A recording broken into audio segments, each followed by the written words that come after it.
नमस्कार, भारत के पहले digital mobile news channel metro TV में आपका स्वागत है। मैं हूं अनामिका। बुलेटिन की शुरुआत करेंगे हेडलाइन से।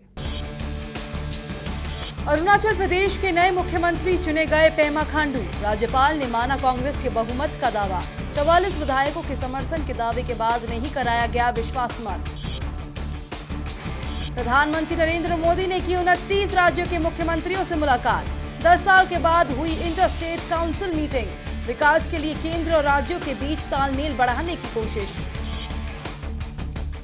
आम आदमी पार्टी में शामिल हो सकते हैं हार्दिक पटेल। गुजरात विधानसभा चुनावों में उतरेगी केजरीवाल की टीम। राष्ट्रद्रोह के आरोप में जेल में बंद हार्दिक 9 माह बाद हुए हैं रिहा।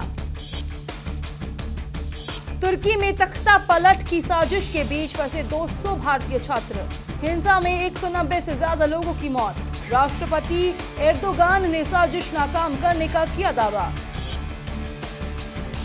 और मूसलाधार बारिश से तरबतर हुई दिल्ली। कई इलाकों में हुआ भारी जलजमाव। अगले 2 दिनों में दिल्ली और आसपास के इलाकों में भारी बारिश का अलर्ट जारी। और अब नजर डालेंगे आज की 5 बड़ी खबरों पर।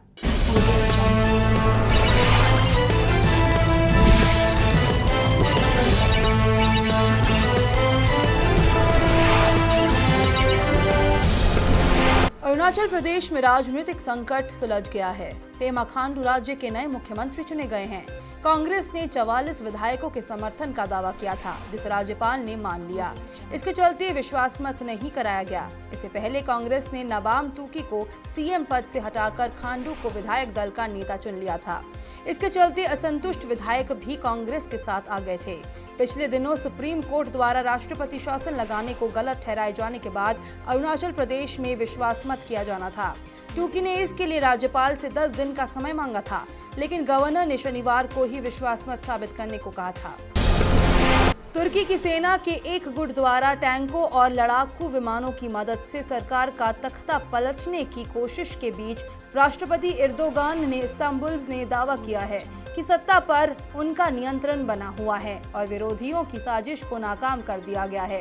राष्ट्रपति एर्दोगान ने तख्ता पलट के प्रयास की निंदा करते हुए कहा कि जिस राष्ट्रपति को 52% लोग सत्ता में लेकर आए वही इन चार्ज है। जब तक हम अपना सब कुछ दांव पर लगाकर उनके खिलाफ खड़े हैं, तब तक वे कामयाब नहीं हो सकते। इससे पहले तुर्की के बड़े शहरों में रात भर हुई हिंसा में 190 से ज्यादा लोगों की मौत हो गई है, जिसमें 104 वह हैं जिनका साजिश में हाथ था। इसके अलावा 1154 घायल हुए हैं। 1500 लोगों को हिरासत में ले लिया गया है। तुर्की में असंतुष्ट सैनिकों के एक गुट की ओर से तख्ता पलट की कोशिश के बीच एक खेल कार्यक्रम में हिस्सा लेने गए 200 भारतीय छात्र वहां फंसे हुए हैं। इन छात्रों ने व्हाट्सएप के जरिए भारतीय टीवी चैनलों को भेजे एक वीडियो संदेश में कहा है कि वे 11 जुलाई से शुरू होकर 18 जुलाई को खत्म होने वाले वर्ल्ड स्कूल चैंपियनशिप में हिस्सा लेने के लिए उत्तरी पूर्वी प्रांत ट्राबजोन में हैं। तमिलनाडु के एक छात्रों के समूह ने इस वीडियो संदेश में कहा है, हमारे माता पिता ने कुछ घंटे पहले हमें फोन कर बताया कि अंकारा में एक बम ब्लास्ट हुआ है, लेकिन हम ट्राबजोन में जहां हैं वहां कोई दिक्कत नहीं है। हालांकि इस बात पर अनिश्चितता बनी हुई है कि क्या ये स्पोर्ट्स चैंपियनशिप जारी रहेगी। छात्रों का कहना है कि उन्हें अभी कोई सूचना नहीं मिली है। इन सभी भारतीय छात्रों को 18 जुलाई को अंकारा से वापस दिल्ली आने के लिए फ्लाइट पकड़नी थी। उन्होंने सरकार से मदद की मांग की है। गुजरात के लाजपोर सेंट्रल जेल से शुक्रवार को रिहा हुए पाटीदार आरक्षण आंदोलन के नेता हार्दिक पटेल आम आदमी पार्टी का दामन थाम सकते हैं। राष्ट्रद्रोह के आरोप में गिरफ्तार किए गए हार्दिक को 9 महीने बाद रिहा किए गए हैं।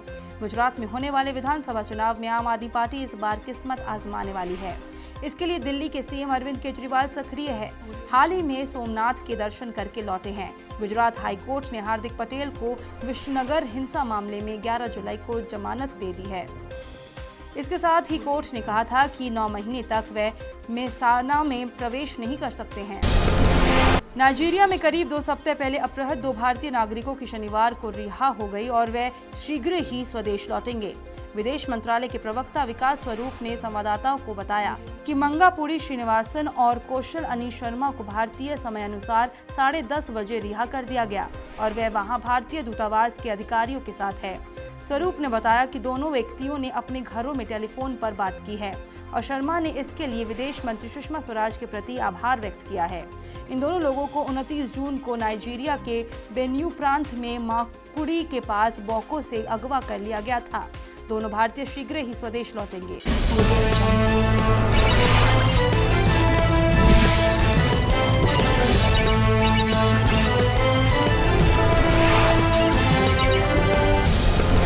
अब देखते हैं खबरें जल्दी जल्दी।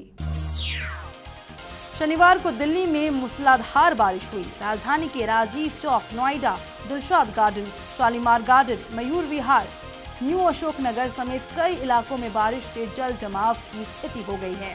ऐसे में सड़कों पर गाड़ियों के चलने में दिक्कतें आ रही हैं। दिल्ली में सुबह 43.4 मिलीमीटर बारिश रिकॉर्ड की गई। मौसम विभाग ने अगले 2 घंटों में दिल्ली के ज्यादातर इलाकों के साथ साथ लोनी, गाजियाबाद, नोएडा, ग्रेटर नोएडा, मेरठ समेत आसपास के क्षेत्रों में गरज के साथ बारिश का अलर्ट जारी किया है। जानकारों के मुताबिक राजधानी में मानसून की सबसे ज्यादा सक्रियता 17 से 18 जुलाई को रहेगी, जब पूरी तरह से आसमान बादलों से ढका रहेगा। क्षेत्रीय मौसम केंद्र के मुताबिक राजधानी दिल्ली और आसपास के इलाकों में झमाझम बारिश की संभावना अगले 3-4 दिनों तक बनी हुई है।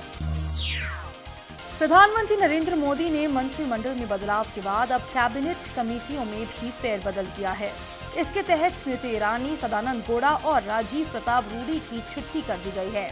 नया फेरबदल स्मृति ईरानी के लिए दोहरा झटका है, क्योंकि मंत्रिमंडल बदलाव में उन्हें मानव संसाधन मंत्रालय से हटाकर टेक्सटाइल्स मंत्रालय भेज दिया गया था। वे संसदीय मामलों की कैबिनेट कमेटी में विशेष आमंत्रित सदस्य थी। कैबिनेट कमेटियों में बदलाव गुरुवार को किया गया। वहीं सदानंद गौड़ा को संसदीय मामलों और आर्थिक मामलों की कमेटी से हटा दिया गया है। वहीं राजीव प्रताप रूडी को संसदीय मामलों की कैबिनेट कमेटी से हटा दिया गया था। कमेटियों में हुए बदलाव से सबसे ज्यादा फायदे में रहे संसदीय कार्य मंत्री अनंत कुमार। वे अब 4 कमेटियों के सदस्य हैं। प्रकाश जावड़ेकर को संसदीय मामलों की कमेटी का नियमित सदस्य बनाया गया है। प्रधानमंत्री नरेंद्र मोदी ने शनिवार को देश के सभी राज्यों से आए मुख्यमंत्रियों से मुलाकात की। प्रधानमंत्री नरेंद्र मोदी ने अंतर्राज्यीय परिषद बैठक में कहा कि राज्यों एवं केंद्र के निकट समन्वय के साथ काम करने से ही विकास हो सकता है। आंतरिक सुरक्षा को मजबूत करने के लिए प्रधानमंत्री ने राज्यों से खुफिया सूचनाएं साझा करने और सहयोग करने की अपील की। इन मुख्यमंत्रियों में कई लगातार केंद्र सरकार पर राज्य सरकार के काम में बाधा पहुंचाने का आरोप लगाते रहे हैं। ऐसे ही मुख्यमंत्रियों में दिल्ली के मुख्यमंत्री अरविंद केजरीवाल भी थे, जो लगातार केंद्र से अपने अधिकारों को लेकर लड़ाई करते आ रहे हैं। उधर इस बैठक में शामिल होने के लिए उत्तराखंड के मुख्यमंत्री हरीश रावत भी आए। रावत को भी हाल ही सुप्रीम कोर्ट के आदेश के बाद मुख्यमंत्री की कुर्सी मिली थी। हिजबुल मुजाहिदीन के आतंकवादी बुरहान वानी के मारे जाने के बाद हुए संघर्षों में 38 लोगों की मौत और 3100 से अधिक लोगों के घायल हो जाने के कारण पूरी कश्मीर घाटी में शनिवार को भी कर्फ्यू जारी है। 8वें दिन भी जनजीवन ठप है। एक पुलिस अधिकारी ने बताया, एहतियात के तौर पर कानून व्यवस्था बनाए रखने के लिए कश्मीर घाटी के सभी 10 जिलों में लगातार कर्फ्यू जारी है। उन्होंने बताया कि घाटी में कल की पथराव की घटनाओं की बड़ी संख्या को देखते हुए कर्फ्यू जारी रखने का निर्णय लिया गया। अधिकारियों ने बताया कि प्रतिबंधात्मक आदेशों को कड़ाई से लागू करने के लिए पूरी घाटी में पुलिस और अर्धसैनिक बल के जवानों को तैनात किया गया है। बिहार के मुख्यमंत्री नीतीश कुमार ने कहा है कि बिना बड़े टॉप होने की गुंजाइश नहीं है। इसका बहुत अच्छा इंतजाम हो गया है। उन्होंने कहा कि कुछ लोगों ने बिहार को बदनाम किया। टॉपर मामले की जानकारी मिली तो हमने कहा कि ये आपराधिक मामला है। अब आप लोग देख ही रहे हैं कि कौन कौन लोग धरा रहे हैं। यहाँ ऐसा कुछ चलने वाला नहीं है। ऐसे मामले में कोई नहीं बचा सकेगा। सीएम ने कहा कि हम बिहार का विकास कर देश की तरक्की चाहते हैं। बिहार का पहले का गौरव प्राप्त करना चाहते हैं। ये सब युवाओं से ही संभव है। हम आश्वस्त है कि हमें इसमें कामयाबी मिलेगी। हम लोग चुपचाप काम करने में विश्वास करते हैं, प्रचार में नहीं। पाकिस्तान की चर्चित मॉडल कंदील बलोच की मुल्तान में हत्या कर दी गई है। कत्ल का आरोप उनके भाई पर लगा है और इसे हॉरर किलिंग का मामला बताया जा रहा है। बताया जा रहा है कि वह ईद के मौके पर अपने घर गई हुई थी। कंदील पाकिस्तान का एक चर्चित नाम थी, जो सोशल मीडिया पर अक्सर विवादों में घिरी रहती थी। रिपोर्ट के मुताबिक उनके भाई ने उन्हें धमकी दी थी कि वे इंटरनेट पर अपनी तस्वीरें ना पोस्ट करें। पिछले हफ्ते ही उनका वीडियो बैन वायरल हो गया था, जिसने मूलतः रूढ़िवादी देश पाकिस्तान में विवाद खड़ा कर दिया था। 3 हफ्ते पहले बलोच ने पाकिस्तान के आंतरिक मंत्री और इस्लामाबाद के वरिष्ठ एसपी को खत लिखकर सुरक्षा मुहैया करवाने की गुंजाइश की थी। 3 हफ्ते पहले बलोच ने पाकिस्तान के आंतरिक मंत्री और इस्लामाबाद के वरिष्ठ एसपी को खत लिखकर सुरक्षा मुहैया करवाने की गुजारिश की थी। बलोच ने कहा था कि उनकी जान खतरे में है और उन्हें फोन कॉल के जरिए धमकियां मिलती रहती हैं।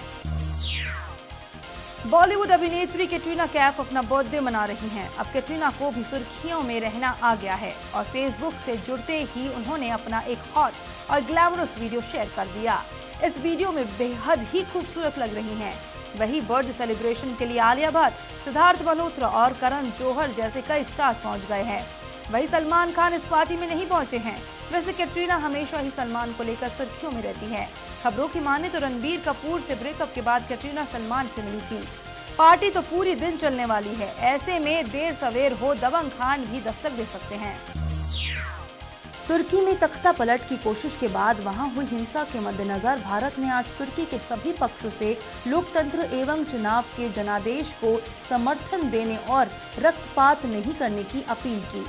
भारत ने तुर्की में रह रहे अपने नागरिकों को घरों के भीतर रहने की सलाह दी। विदेश मंत्रालय के प्रवक्ता विकास स्वरूप ने ट्वीट किया, हम तुर्की में हो रही गतिविधियों पर लगातार नजरें रखे रहे हैं। भारत सभी पक्षों से लोकतंत्र एवं चुनाव के जनादेश का सम्मान करने और रक्तपात नहीं करने की अपील करता है। भारत ने तुर्की में तख्ता पलट की कोशिश की पृष्ठभूमि में वहां रह रहे अपने नागरिकों को सलाह दी है कि वे स्थिति के और स्पष्ट हो जाने तक सार्वजनिक स्थानों पर नहीं आए और घरों के भीतर रहे। कश्मीर में मारे गए हिजबुल मुजाहिदीन कमांडर बुरहान वानी को शहीद बताने और ये कहने कि कश्मीरियों के खिलाफ भारतीय सेना के अत्याचार के विरोध में 19 जुलाई को काला दिन मनाने के पाकिस्तान के आह्वान के एक दिन बाद अमेरिका ने कश्मीर में उकसावे वाले बयानों और हिंसा में कमी लाने का आह्वान किया है। अमेरिका के विदेश मंत्रालय की प्रवक्ता एलिजाबेथ ट्रूडो ने शुक्रवार को अपने दैनिक संवाददाता सम्मेलन में कहा, ये ऐसी स्थिति है जहां इसके सभी पक्षों को उकसावे वाले बयान और हिंसा में कमी लाने और ऐसी स्थिति में वापस जाने की आवश्यकता है जिसमें वे संवाद कर सके। अमेरिकी कांग्रेस ने 9/11 हमले से जुड़े गोपनीय दस्तावेज सार्वजनिक किए हैं। इन दस्तावेजों से खुलासा हुआ है कि 9/11 हमला करने वाले कुछ आतंकियों को सऊदी सरकार से समर्थन मिला हुआ था। इस डॉक्यूमेंट को 28 पेजेस का नाम दिया गया है। ये गोपनीय दस्तावेज सितंबर 2001 में हुए हमले के बाद कांग्रेस द्वारा की गई ज्वाइंट इंक्वायरी का हिस्सा है। ये दस्तावेज असल में 29 पन्नों का है, क्योंकि इसमें एक पन्ने पर तत्कालीन CIA डायरेक्टर जॉर्ज टीनेट की चिट्ठी को भी शामिल किया गया है। दस्तावेजों के मुताबिक 11 सितंबर 2001 को अमेरिका पर आतंकी हमला करने वालों में से कुछ आतंकी लगातार सऊदी के नेताओं के संपर्क में थे। साथ ही उन्हें हमला करने के लिए सऊदी अरब से मदद भी दी गई थी। कांग्रेस की पूर्व दिग्गज नेता मार्गरेट अल्वा ने कांग्रेस अध्यक्ष सोनिया गांधी पर गंभीर आरोप लगाए हैं। उन्होंने कहा कि सोनिया गांधी पार्टी में मनमाने ढंग से फैसले लेती है। अल्वा ने आरोप लगाया कि जब केंद्र मनमोहन सिंह की सरकार थी तो मनमोहन सिंह ने उन्हें अपने कैबिनेट में शामिल करना चाहते थे, लेकिन सोनिया गांधी ने मनमोहन सिंह को ऐसा करने से रोक दिया।